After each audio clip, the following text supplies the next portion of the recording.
बिस्मिल्लाहिर्रहमानिर्रहीम, अस्सलाम वालेकुम। मैं हूं शाहिद सकलैन और आप देख रहे हैं मेरा यूट्यूब चैनल। आज 3 अक्टूबर है, सोमवार का दिन है और आज की इस वीडियो में हम बात करेंगे मगविया ज़हरा केस के हवाले से। 2 अहम समातें सिंध में, सिंध हाई कोर्ट में, और उनके हवाले से आज जो है ये सारी वीडियो होगी। एक्चुअली मैं ट्रैवल कर रहा हूँ, गाँव आया हुआ था, वहाँ से वापसी है, इंशाल्लाह आज इस्लामाबाद पहुँच जाऊँगा।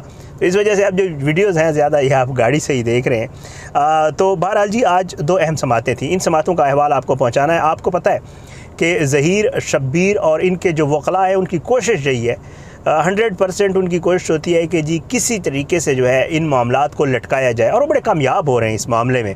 और जब भी उनकी जो है कोई ज़मानत, कोई दरख्वास्त, कुछ भी लगती है तो उनका वकील जो है वो खड़ा होकर जज से कह देता है कि जी आप हमें टाइम दे दें, हमने अभी तक पढ़ा नहीं है, हमने देखा नहीं है इसको, ये कर ले वो कर ले। इस तरह करके ना जो वकील साहब हैं वो तकरीबन उनकी कोशिश होती है कि मामले को लटकाया जाए। 2 चीज़ों की समात थी। एक तो ज़हीर ने जो है एक दरख्वास्त दी हुई थी, और वो ये दरख्वास्त थी कि जी 8 जून का जो हाई कोर्ट का आर्डर था, जिसमें हाई कोर्ट ने बाकायदा तौर पे मगविया ज़हरा को जो है वो जाने की इजाज़त दी थी अपनी मर्ज़ी से, और ये कहा था कि जी वो अपनी ज़िंदगी अपनी मर्ज़ी से गुजार सकती है। उस आर्डर को लेकर जो चालान मंजूर किया गया है उसको चैलेंज किया गया था। दरख्वास्त में ये मौक़िफ़ अपनाया गया था क्योंकि सिंध हाई कोर्ट जो है वो आर्डर ये दे चुकी है, तो फिर जो प्रोसिक्यूटर है और जो तफ्तीशी अफसर है उन्होंने किस तरह ये चालान जमा करवाया। तो इसलिए 8 जून के इस आर्डर को मद्देनज़र रखते हुए तफ्तीशी अफसर और प्रोसिक्यूटर के ख़िलाफ़ तौहीन अदालत की कार्रवाई अमल में लाई जाए, ये मौक़िफ़ अपनाया गया था ज़हीर, शब्बीर और उनके वकील की तरफ से जो है अदालत में। सिंध हाई कोर्ट में जी इसके ऊपर जो समाअत हुई जस्टिस के आगा की जो है अदालत में, और उन्होंने जो है ये जो तौहीन अदालत की दरख्वास्त थी उसको बाकायदा तौर पे जो है वो नाकाबिल समाअत करार दे दिया, और नाकाबिल समाअत करार देते हुए ये दरख्वास्त जो है ये मुस्तरद कर दिया। वजूहात क्या बनी, जिब्रान नासिर साहब के वो कौन से दलाइल थे जिनकी वजह से जो है इस दरख्वास्त को नाकाबिल समाअत करार दिया गया है।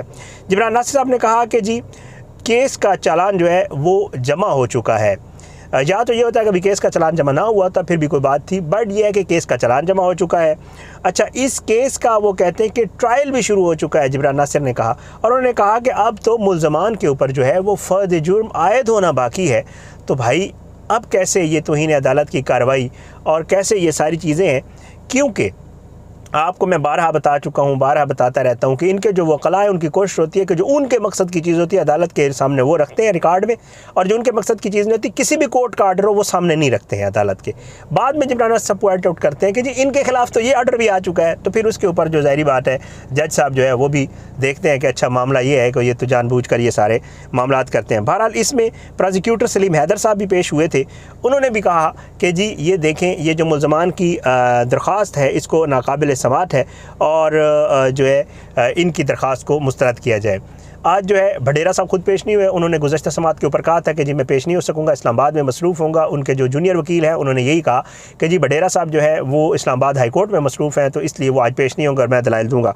बहरहाल इसके ऊपर जो है अदालत ने इनकी अपना तफ्तीशी अफसर और प्रोसिक्यूटर जनरल के ख़िलाफ़ जो तौहीन अदालत की कार्रवाई की दरख्वास्त थी वो मुस्तरद कर दी और कहा कि ये नाकाबिल समाअत है। इस तरह ज़हीर और शब्बीर की एक और कोशिश, उनकी ये कोशिश थी कि वो इस मामले को लटकाएं, इस मामले को मज़ीद तूल दें ताकि जो ट्रायल शुरू होने जा रहा है वो ट्रायल शुरू ना हो। उनकी ये कोशिश एक बार फिर नाकाम हो गई है, और ज़मानत जो है अदालत जो है उसने इस केस की दरख्वास्त को है जो नाकाबिल समाअत करार देते हुए मुस्तरद कर दिया। ये तो हुई एक मामला। दूसरा मामला था MLO के ऊपर। MLO के ऊपर आज जस्टिस सलाउद्दीन पवार साहब की अदालत में समाअत थी, और ये समाअत जो है ये MLO जो है मगविया ज़हरा का MLO एक पूरा एक चैलेंज बन चुका है। चैलेंज इसलिए बन चुका है कि जब भी इसकी समाअत होती है कोई ना कोई ऐसा मसला आ जाता है जिसकी वजह से ये समाअत आगे चली जाती है। आज भी वही हुआ। आज ये हुआ कि जस्टिस सलाउद्दीन पवार साहब जो है वो छुट्टी पर थे, रुखसत पर थे। जज साहब हैं, ज़ाहिरी बात है रुखसत हक बनती है और हर कोई करता होता है छुट्टी, हम भी अब दफ्तर से करके गाँव आए हुए ना।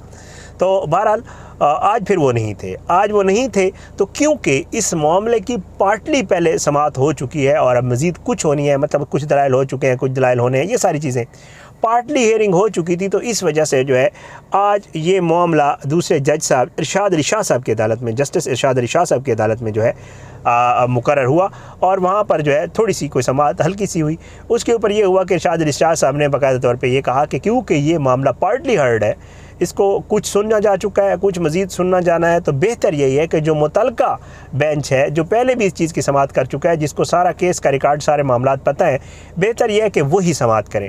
तो इस वजह से जो है उन्होंने इसी हफ्ते, कहा यह जा रहा है, अब डेट का मुझे अभी अंदाज़ा नहीं हुआ क्योंकि थोड़ी देर पहले ही ये मामला हुआ है, तो उन्होंने कहा कि जी रवां हफ्ते जो है वो मुतलका बेंच के सामने मुकर्रर करने की जो है वो बाकायदा तौर पर इरशाद अली शाह साहब ने हिदायत की। और उन्होंने ज़ाहिर बात है यही मौका, उनका यही कहना था कि जिस सलाउद्दीन पवार साहब के जिस बेंच ने ये सुना है, बेहतर है वही बेंच इसको सुने, क्योंकि उनको इसके सारे मामलात का पता है। ये है वो मामलात जो मग़विया ज़हरा केस के हवाले से आज की जो ताज़ा तरीन अपडेट्स थी। बहरहाल ये मामलात साथ साथ चल रहे हैं। दूसरी तरफ जो है कुछ और ख़बरें भी हैं, ख़बरें बड़ी अच्छी हैं, ख़बरें ठीक हैं। वो ख़बरें इंशाअल्लाह अगली किसी वीडियो में आपके साथ शेयर करेंगे, क्योंकि आहिस्ता आहिस्ता जो मामला ये आगे बढ़ता जा रहा है, माफ़ियाँ, तलाफ़ियाँ, चीखें, पुकार, बहुत सारी चीज़ें जो है वो आहिस्ता आहिस्ता आना शुरू हो गई हैं और लोगों को पता चलना शुरू हो गया कि हमने जो प्रोपेगेंडा किया था, जो कोशिश की थी हमने ज़हीर और शब्बीर को बचाने की, जितनी हमने मेहनत की थी, जो हमारा एजेंडा था जिसके ऊपर हम थ्रू आउट चलते रहे, वो आहिस्ता आहिस्ता खुलता जा रहा है और हम उस एजेंडे में नाकाम होते जा रहे हैं। तो इन चीज़ों को लेकर जो है लोग परेशान हैं, लोग कोशिश कर रहे हैं कि किसी तरह से इस मामले को डाइवर्ट किया जाए, कुछ और कहा जाए, ऐसी कोई बात कर दी जाए कि ये मामला जो है अब डाइवर्ट हो जाए, बट वो होगा नहीं, ज़ाहिर बात है, क्योंकि हम नहीं होने देंगे।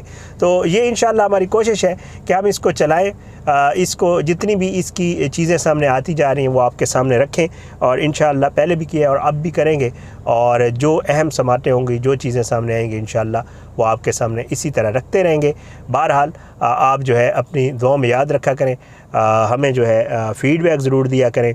हमारी कोशिश होती है कि इंशाअल्लाह कहीं पे भी अगर जुल्म हो, उसका जो है जुल्म, जो मज़लूम होता है उसका साथ दें, और जिन्होंने जुल्म किया है उनके ख़िलाफ़ अपनी आवाज़ उठाएं, और हम ये करते रहेंगे। हर केस में किया है, चाहे वो नूर मुकद्दम का केस हो, चाहे वो मोटरवे ज़्यादती केस हो, चाहे वो बरतानिया से आई हुई बच्चियों का केस हो, चाहे वो यहाँ पे जितने भी केसेस होते हैं वो हो, चाहे वो कुर्रतुल ऐन बलोच का केस हो, उस पर भी मैंने वीडियोज़ की थी, चाहे वो अब इस्लामाबाद में दरिंदे शाह नवाज़ के हाथों कत्ल होने वाली सारा इनाम का केस हो, जितने भी केसेस हैं उनके ऊपर हम रेगुलर वीडियोज़ भी कर रहे हैं, और कोशिश होती है कि आप तक मालूमात जो है वो उसी तरह पहुँचाएँ जिस तरह फैक्ट्स के ऊपर मबनी होती हैं।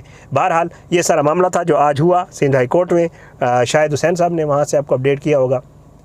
कुछ चीज़ें मैंने कहा मैंने आपकी खिदमत में रख दूँ मेरी तरफ से, तो ये सिलसिला इंशाअल्लाह चलता रहेगा, हम इस तरह आपको अपडेट करते रहेंगे। बस अपनी दुआओं में याद रखा करें, अल्लाह पाकिस्तान का हामी नासिर हो, इसके ख़िलाफ़ साजिशें करने वालों को नस्व नाबूद करे, ज़ालिमों को इबरत का निशान बनाए, मज़लूमों को इंसाफ मिले।